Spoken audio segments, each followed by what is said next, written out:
Sean bienvenidos, soy la doctora Jimena Aguilar y hablaremos de enfermedades reumáticas. Las enfermedades reumáticas constituyen una causa muy importante de morbilidad en la población en general. Se ha identificado más de 200 padecimientos en relación a este tipo de enfermedades que generan dolor, discapacidad, deformidad e incluso incapacidad, produciendo un deterioro en la calidad de vida de los pacientes que las padecen.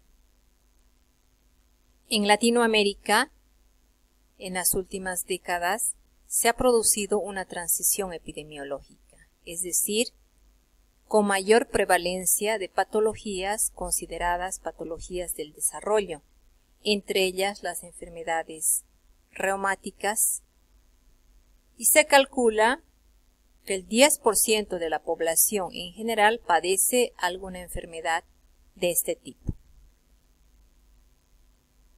En Estados Unidos, Canadá y México, cuando se realizan investigaciones en relación a la invalidez, se detectan o se asumen que estas enfermedades son responsables de este tipo de alteración.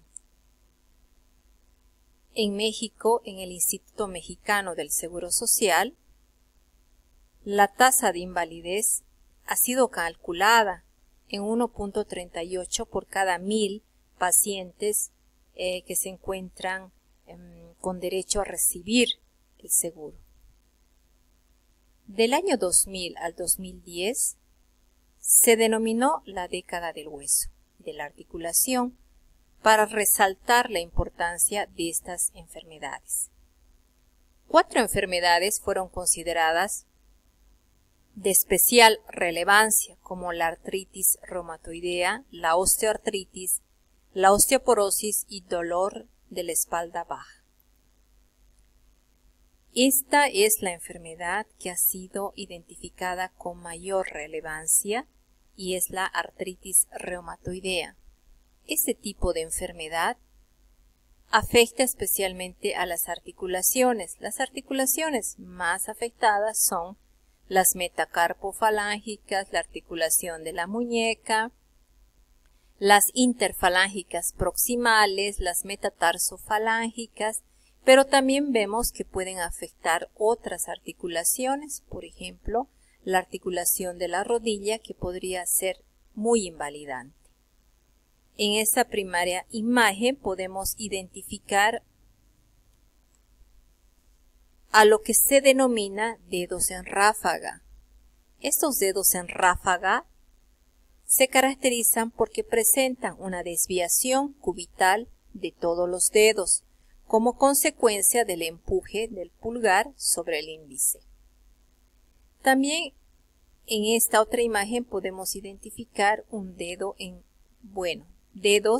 en cuello de cisne, que se caracterizan por la hiperextensión de la articulación interfalángica proximal y la flexión de la articulación interfalángica distal.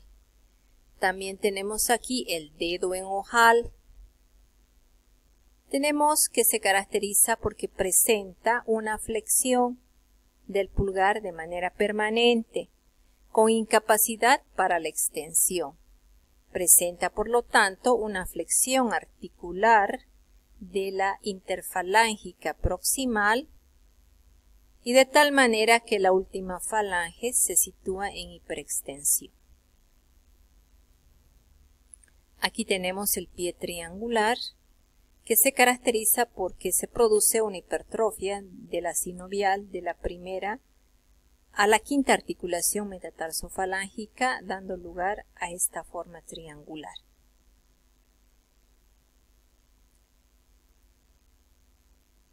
Este tipo de enfermedades tiene una prevalencia a nivel mundial de 0,5 a 1%. En Norteamérica la prevalencia es muy similar. En la Argentina y Brasil presentaban prevalencias menores, sin embargo, un país cercano como es Colombia presenta una prevalencia de 0,6 a 1,6%. Este tipo de enfermedades o esa enfermedad es más frecuente en el género femenino, 2 a 3 damas por cada varón, y se ha visto que los estrógenos estarían implicados en la respuesta inmune como potenciadores de la inmunidad de tipo humoral. Tiene una incidencia pico entre los 40 a 60 años y un inicio entre los 30 a 50 años. ¿Qué es la artritis reumatoidea? La artritis reumatoidea es una enfermedad compleja, poligénica, es decir, con polimorfismo genético, autoinmune. Es sistémica y es crónica del tejido conjuntivo. Afecta articulaciones especialmente periféricas, generando dolor e inflamación articular. Produce la hiperplasia de la membrana sinovial. Al ser una enfermedad sistémica, tiene también manifestaciones extraarticulares. Se han identificado diferentes factores de riesgo.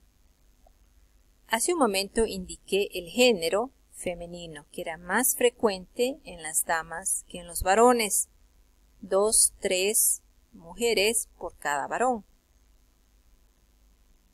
Y los estrógenos habían sido identificados como potenciadores de la inmunidad humoral. Vemos también que existe una predisposición genética. A esta predisposición genética se le ha dado mucha importancia, y cuando hablamos de la predisposición genética tenemos que hablar de polimorfismos genéticos. Estos polimorfismos genéticos están en relación a la presencia de genes que ayudan a romper la tolerancia y conducen a un estado de autorreactividad o hiperreactividad. Entonces aquí tenemos identificados algunos genes que forman parte del complejo mayor de histocompatibilidad de clase 2.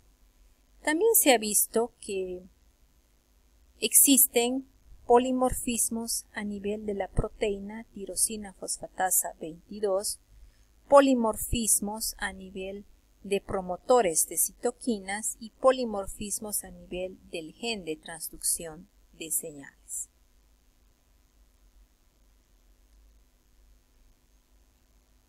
También tenemos factores ambientales, por ejemplo, las infecciones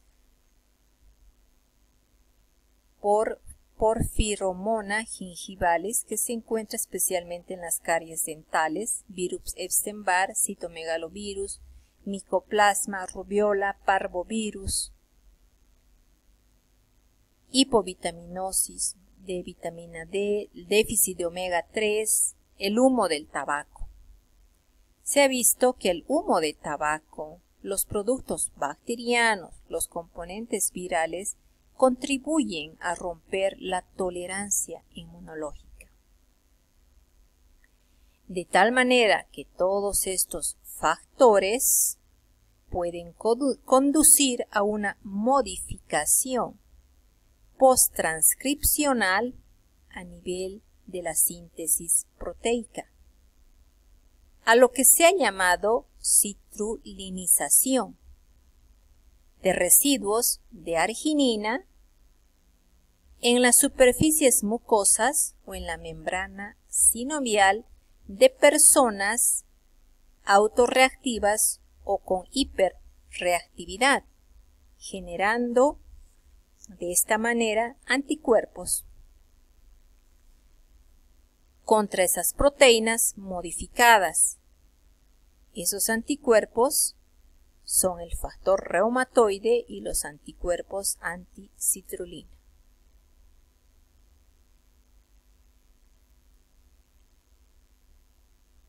Cuando hablamos de la inmunopatogenia, identificamos una fase que es la preclínica.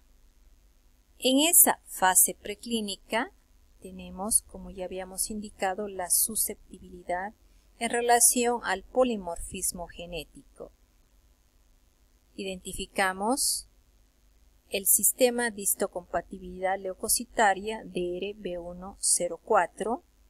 Identificamos también polimorfismos a nivel de la enzima peptidil arginina deiminasa, PAT.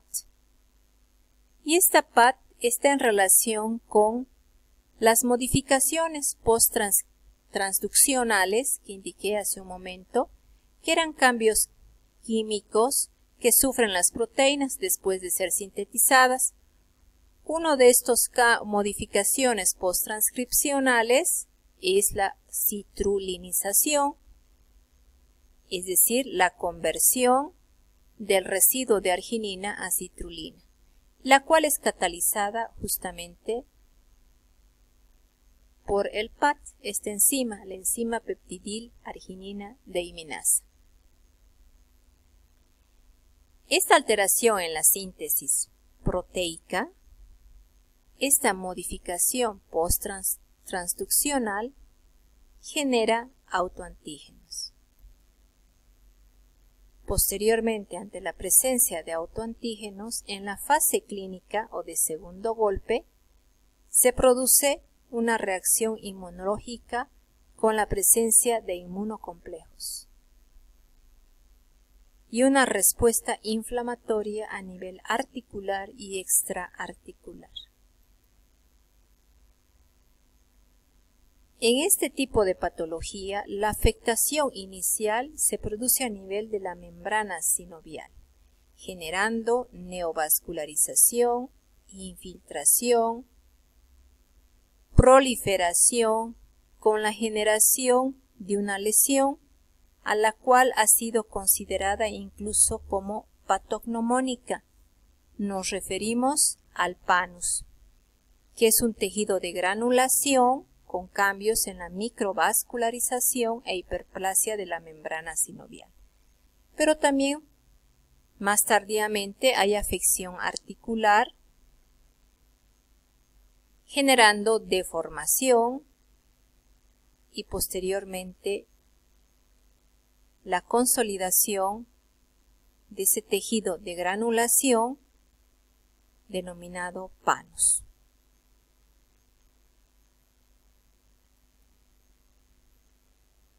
La artritis reumatoidea, esta enfermedad de naturaleza inmunológica, compleja, poligénica,